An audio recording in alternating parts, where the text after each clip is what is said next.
Hello and welcome to another edition of the program Total Woman on AD4 TV Radio. My name is Muti Olori. Women have a long history of involvement in Nigeria's development. Since pre-colonial times, Nigerian women have been organizing themselves to redefine their position in the society. On today's episode, we will be discussing the role of women in government for sustainable democracy and development. And with me in the studio is the founder, CEO, Northern Nigeria Women Initiative.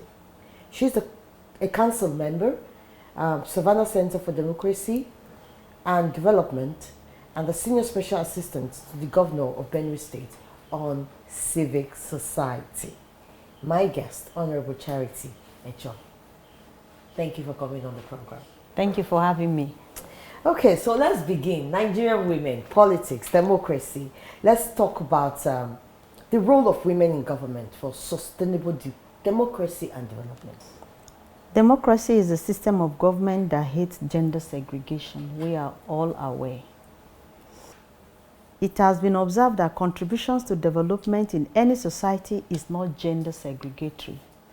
It's all encompassing. Men and women can succeed in politics when given the platform to truly excel. You will agree with me that from the age 20 and above, contribution of women in politics is more than that of men, because we have like 50%, 50.10% of women in the total population of Nigeria from the age of 20 and above. And if we have that number, then it means women participation in politics is more than that of men. But the gains are not equal, as you also agree with me. Yet you agree that the appointments into key positions are very minimal compared to our male counterparts. This means that the dominance of men in Nigerian politics and low involvement of women in the electoral participation and their appointments into positions of authorities have created the politics of near exclusion. That means with the kind of sharing that goes on, it is obvious that the women are indirectly being excluded from real political participation. So with this scarcity of opportunity we're talking about into leadership, how has women impacted themselves or impacted the government? Yeah, women at different levels have been involved in different activities to impact in the government. But the women truly need to be integrated into the system.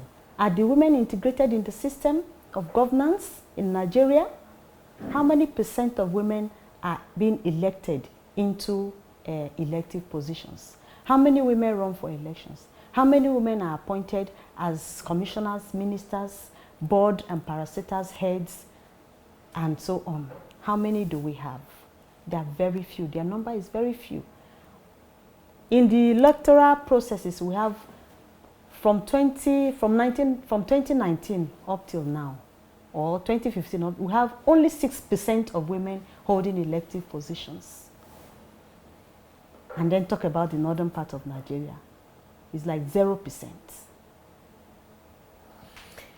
Yes, you are the founder of the Northern Nigerian Women Initiative, and you have been in politics for some time. In Nigeria, we've also had women like late Dogoyaro holding great positions. Why is it that the percentage keep going down instead of going up? Is it that women are not raising other women, or the environment is not conducive for them to function? What is the reason why more women are not in position, especially in the north, considering your involvement in the Nigerian Women Initiative? Yeah, thank you for that question. Like I earlier said, the participation and acceptance of women, and then the support we get from the male counterparts is very small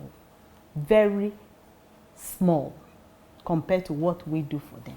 For instance, if a woman is running for an elective post, maybe a governorship, the number of people, the number of men who will support that woman will not be up to 10. Why? Because they don't believe in the capacity that woman is carrying. They don't believe a woman will occupy such position as number 1 in the states. It's very rare. How many female governors do we have in Nigeria as a whole? Do we have any? No. So these are the issues. Until we agree, we accept to give the same amount of support that women give to men, until they give same amount of support to women, then we'll begin to see ourselves in that light, see ourselves climbing that ladder of our dream. Otherwise, it's still a big task for us. We need total rebranding of the women folk. How do we go about that? Our mindsets, the things we want to do.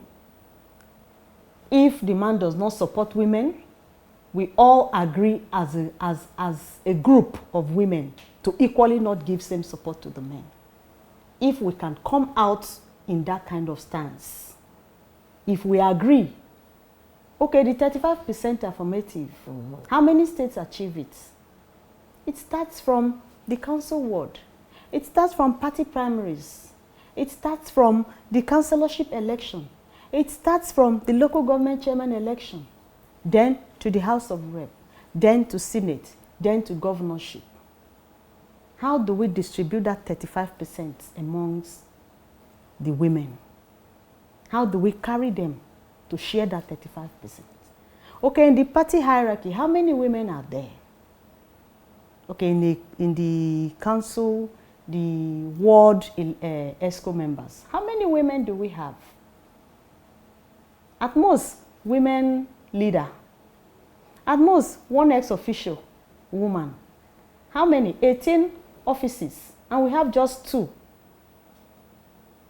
So where are we? With 2 out of 18. Then up to the states. Then the local government election. In a state of 23 local governments, you have like 5 or 6 women, or 3 women. You have 3 women as local government chairpersons.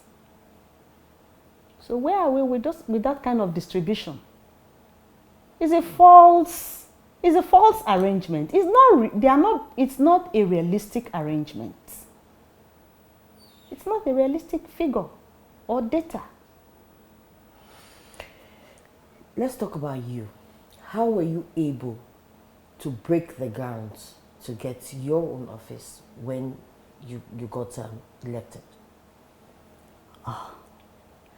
It was not a day's job.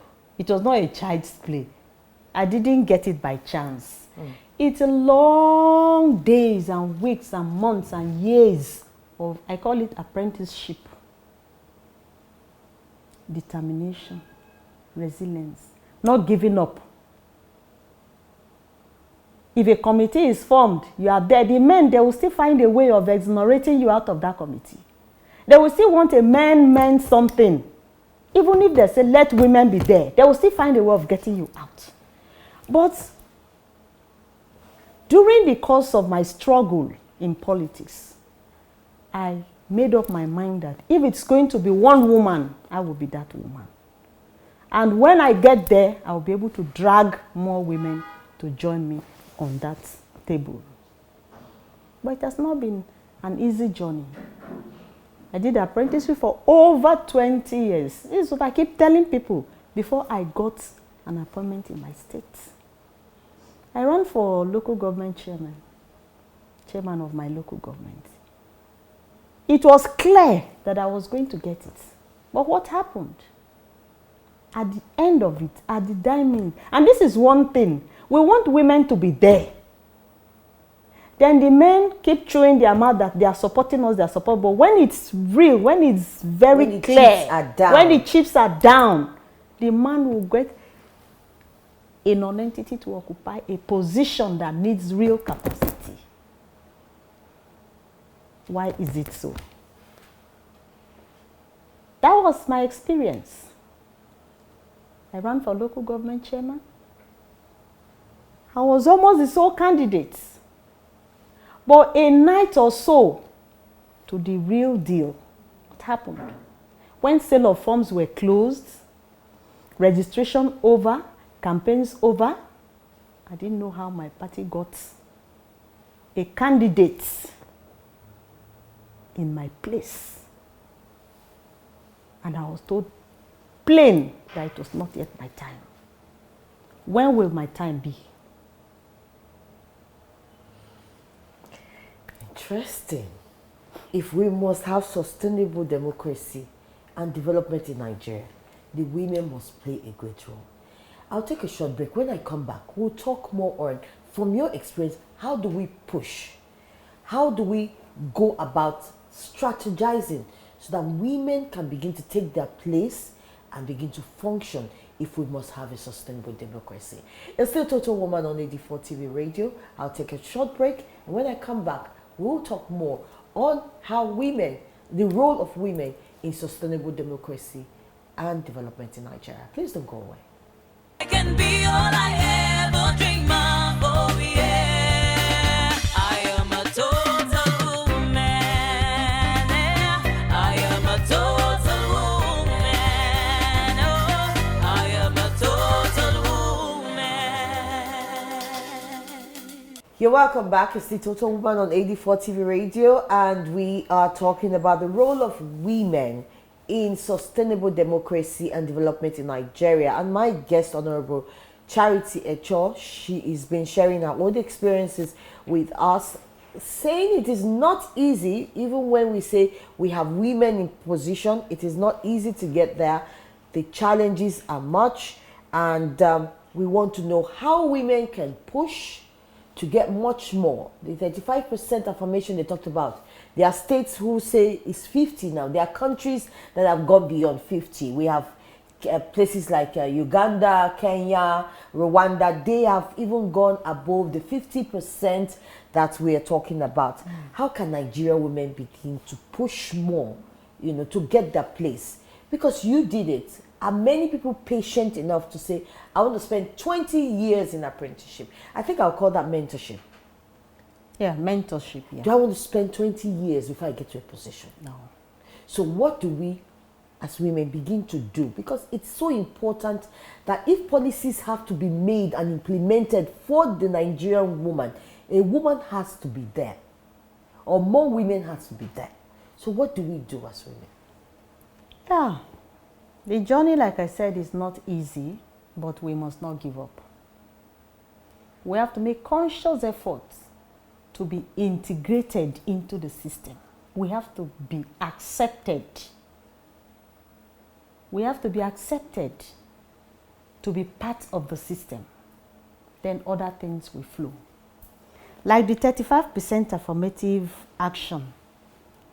We've been singing about it, but it has not been fully accepted in actions.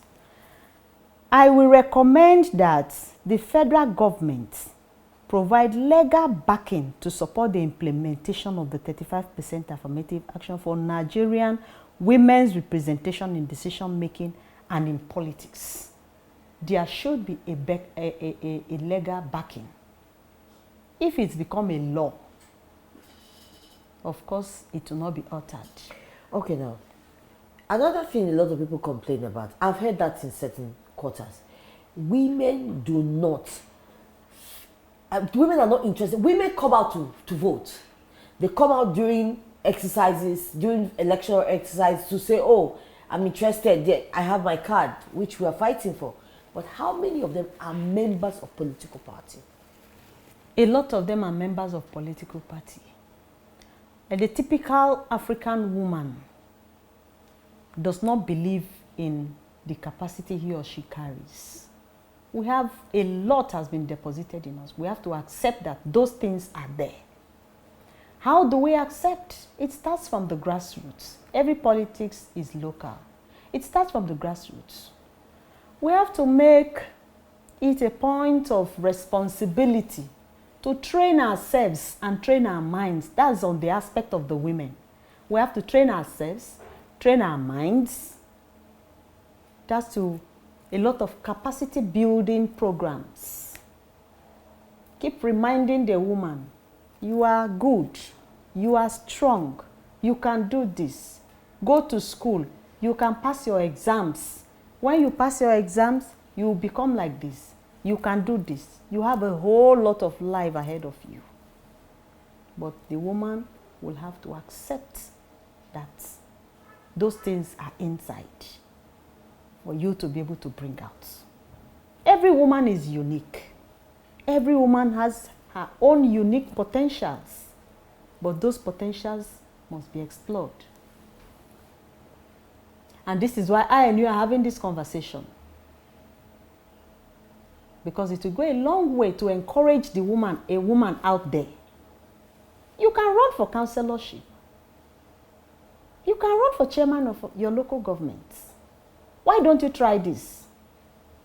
Why don't you go for this? You have our support. And let our support be genuine. That's another problem. Let it be genuine. Let it not be lip support. The population of women in The elections experiences are so much in me. You get the fake ones, you get the real ones. You have to use your own initiative and that thing that is inside you to be able to weigh things and pick and run with it. It's a whole lot of work, but we must not give up. Now, the young ones, like you were mentored for about 20 years. If someone wants to join politics as a young girl, what would you advise? First of all, you register, you get yourself registered in the political party. Understand the system. Know where you can fit in. Then begin to work in those areas. Work around those areas. For instance, you want to become a medical doctor. You know, it takes a university degree to become a medical doctor. And it's not the regular degree of 4 years. Either 5, 6, 7, as the case may be. You have to be prepared within you. Because I see myself becoming a governor of my state someday. Yes. When Joe Biden was inaugurated, I watched the inauguration live with one of my daughters. And she was like, Mommy, that is where I want you to get to. Mommy, go and run for president of this country because go and run for president of this country. You can also be like her. You have to accept and believe that you can become. So have a set goal and a time limit to achieving your goal.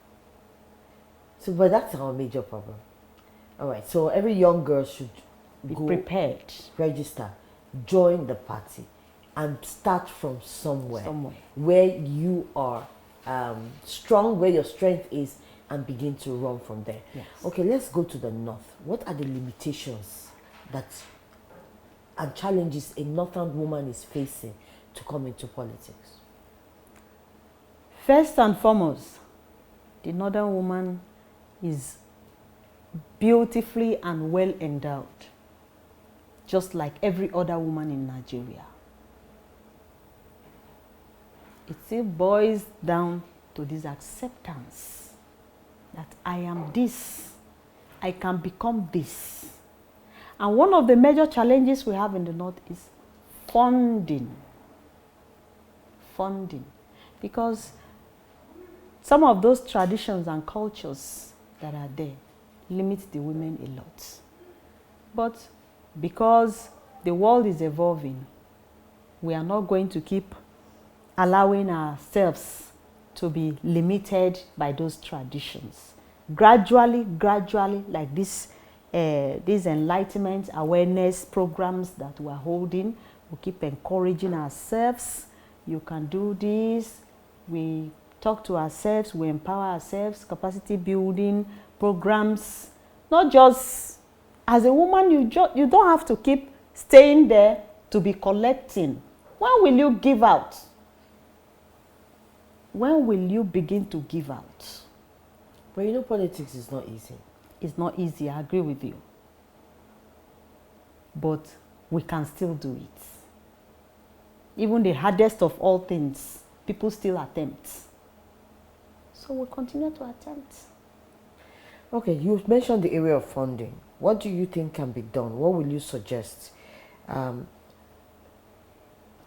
Because getting the form alone, there was a time I heard that the presidential form, you needed about 10 million to be able to pick up the form. And then maybe let's think about states, maybe 1 million, 2 million, 3 million to be able to get that. And like you said, funding is a big problem women cannot get. What do you think as women we should begin to do to support any woman who is interested in politics and wants to run for an office? Funding is a major challenge. And as women, I will also say this is why we're having this conversation, to find a way around those challenges that limit women from political participation. How do we get this done? How can we handle that, the area of funding? Like I came across a platform online some time ago, Emily's Place. Their major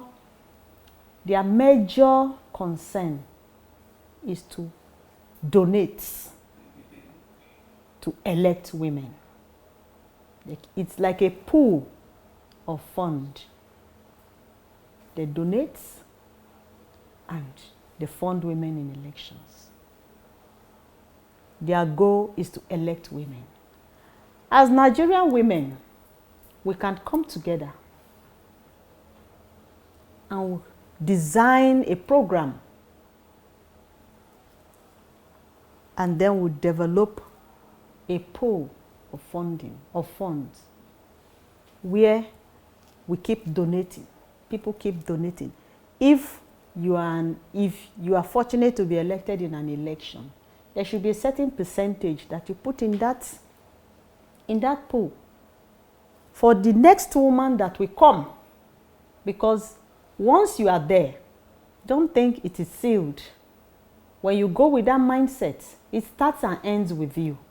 Then the women, for another woman to grow and get to that point, the woman will have to go all over. This is the challenge. When you think it starts and ends with you, then that ends a generation. But if we start thinking and behaving as once you are there, I will equally get there, then we form that chain, and the chain keeps going. The chain keeps going. The chain keeps going. And before you know it, in a state, we'll have like maybe 4 or 5 House of Rep members. In a state of 3 senators, we have 1 female senator. In fact, that is one of the programs that I have designed for the Northern Women Initiative activities. At least 1 female senator from every state in the 19 states of the northern region. 1 female senator. If we can get that done. 5 or 4 House of Rep members. If we can get it done, then the next time we'll be having this conversation, we'll be enumerating our progress, successes, and counting, the achievements, that we've made so far. Okay, before I let you go, just one final question. How do you think women have really fared? The ones that have had the opportunity to taste power, to be in position. How would you rate their contribution to national growth and development? Yes, their contributions have been enormous, very good. But if you ask a man this question, he will tell you, when you give a woman position, she messes up, she steals money, she does that. It's not true compared to if we are measuring the women and the men. The women have been doing great. Those that have had the opportunity, that have the opportunity of getting there, they are doing really great. And I commend every woman who is sitting on that decision-making table I commend them. And I encourage every woman who is sitting on that decision-making table to please ride on. We are good to go. But let's always remember to look behind and pull a woman along. That's the only way we'll keep counting successes. And you've used the right word for me. If we will keep pulling each other along, as you excel, you pull a woman. Before we know, the chain will be so long that women will begin to take their rightful places and help to build a sustainable democracy. Thank you so much, Honorable, for being my guest. I appreciate you. Thank you so much. Well, that's the program for today on Total Woman. We'll be with you next week with another guest. Remember, when you are in a position, never forget to pull up another woman. Let's begin to pay attention to mentorship. If we raise a young girl from 18 to be conscious that they have what it is to become a superstar, to occupy that office, building in that consciousness in them at an early age, Nigeria will be a better place. And of course, humanity will be a better one. Thank you very much. My name is Muti Olori. Bye-bye.